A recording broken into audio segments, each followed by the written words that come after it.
Alright, g'day guys, welcome back to the Mets office. Tyler here with Luke behind the camera. We're going to continue to work through our fitness components that we've been doing for the last week. So we're going to do a couple of videos this week to go through the remaining fitness components we haven't covered yet. So today we've got 4 to look at. You can see them here: body composition, flexibility, coordination and balance. We're going to do a quick little definition of each, some factors affecting them, and we'll link them to some sports. So we'll start at the top, body composition. So we can talk about body composition as our fat-free mass and our fat mass. So our fat-free mass being our muscles, our bones, those type of things, and then our fat mass being just that, the fat in the body. Now, we have what we can call our essential fat. So these are things that we need to survive, right? This is where we can see it different in genders. So for males, the essential fat mass, depending on where you look, is going to be about 3 to 5%. So about 3 to 5% of your body weight as essential fats. We need that to survive. If we're getting down to those numbers, you know, we're down to the bare minimum, and below that we're going to probably be getting sick and things like that. For females, we're about 12%. So there's a really clear gender differential there in the essential fat mass in males to females. Now, some healthy numbers that you might find, in the healthy range, we see males being below about 20% body mass. So what we're saying is about, let's say 5% of our body weight is essential fat, and as long as we're under about 20% of our body weight, we're in sort of a healthy range. Females, you might see sort of 16 to 25%, so a bit of a change there again, males to females.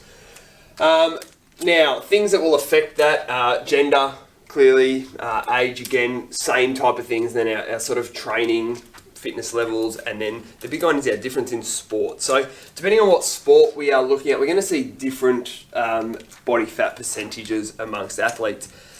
Things like gymnastics, distance running, cycling, these type of things, we're going to see very, very low body fat percentages. So I guess the things where we need to carry our body weight, running is one, cycling uphill, gymnastics, a lot of holding your body weight up.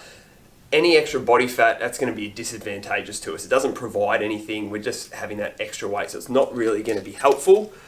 When we start to look at things like field events in athletics, so shot put, javelin, discus, we'll see slightly higher body fat percentages. Not going to be an issue, might help with a bit of power, generating some more momentum when we talk about mass and velocity. Swimmers typically will have a higher body fat percentage than runners, right? Like we said, disadvantageous if you've got to carry it around running. In the water, quite good buoyancy with fat, so you know we don't want to be too high, but we can have slightly more body fat percentage. A little bit of buoyancy is not going to impact our performance too much. So there's one. We'll go on. Second one, we're looking at flexibility. So flexibility we might define as the capacity for a joint to move through its full range of motion. All right, so how good at it now? You know, our shoulder should be able to do a full rotation. We might see people, like I know some of the people I know that work in trades and things like that, they've got really poor shoulder flexibility. They might not be able to get past there. So that's an example of a joint not being able to get through its full range of motion. All sports are going to have a requirement for a certain amount of flexibility, whether it's going to be super important or not. If we think about, while we're looking at the shoulder joint, if we think about being successful at running, you know, how much flexibility does your shoulder joint need? Not a huge amount. You know, we need to probably be able to move in that range of motion is probably enough. If we go to a swimmer, right, well, the swimmer's going to need more shoulder flexibility because they're going to have to get through that sort of range of motion. And then we might get onto something like gymnastics, where flexibility is going to be very, very important. On parallel bars and things, they're going to be able to need to do things that I can't do with that range of motion in the shoulder joint. So again, everyone needs some flexibility, but depending on how important it is, depending on the sports we're looking at. Joint structure, he's saying it's going to affect it. Different joints are designed to flex in different ways. So depending on which joints we're talking about, we're going to get different levels of flexibility. Age, again, gender is a big one. Typically, we see females being more flexible than males. Certainly in some joints, and that can come down to skeletal differences. So the hips is a good one. Females generally have wider hips and a lot better flexibility through that joint than males do. So there's a big difference there with gender. And then another one which is sort of, we don't see too much come up, temperature. So body and muscle temperature is going to affect that flexibility of that joint as well. All right, coordination.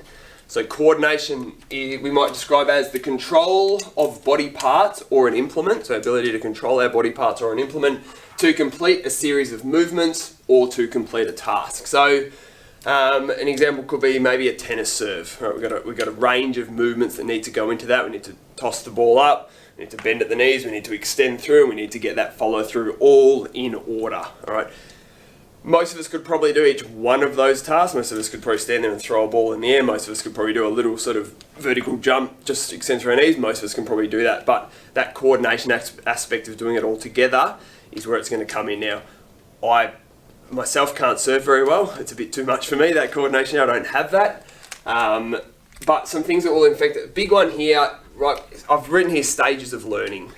And what I mean by that is the more practice we have at a skill, the better we get at it, the better the coordination of that skill is going to get.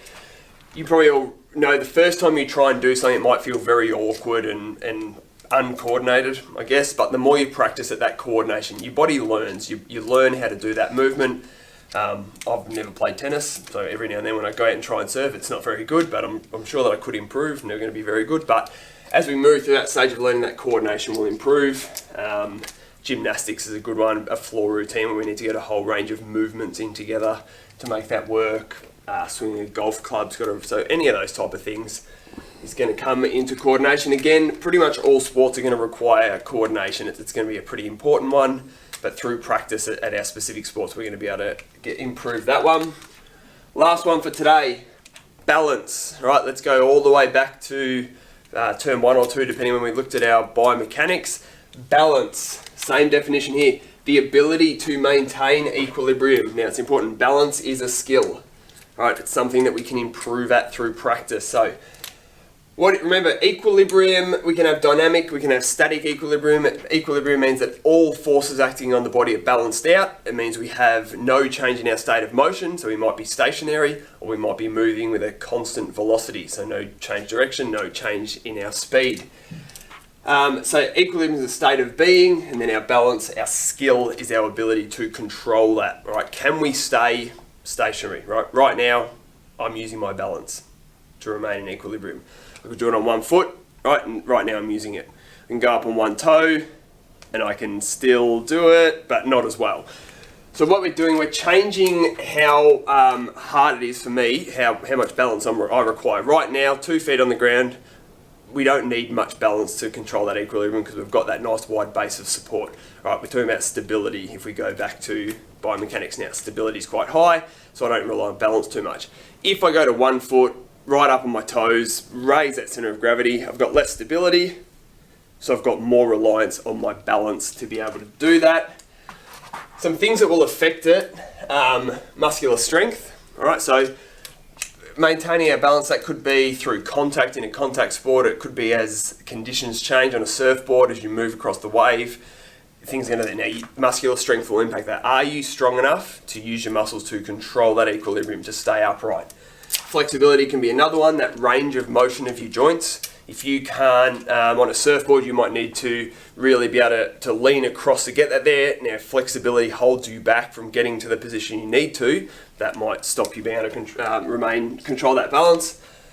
I've written here proprioception. That's, I guess, the feelings that you have when if I get knocked here in the air, sort of I can feel my body, what my body's position is doing, and then that sort of comes from experience. So if you've never had that before, it's going to be very hard, but the more you do something, the better you're going to be at feeling where you are. And then the changing environment is another one that might affect that. Again, if you're on a surfboard, it's a big one. We talk about balance here. The environment's always changing, the waves changing, things are going on there. So that's going to be something that you're going to need to control. Again, pretty much all sports, you're going to need some balance. Right? You can't afford to just be falling over. Some sports is going to be very vital. So something like surfing is a good one, where that's going to be one of the most important fitness components for surfing a wave successfully. Otherwise, we fall off and that's the end. So we might look at that later in the week. Otherwise, that's it for today. So there are 4 fitness components we'll look at today. We've got 3 to go, which will be later in the week. Thanks for watching. As always, any questions, let us know, and we'll talk to you later.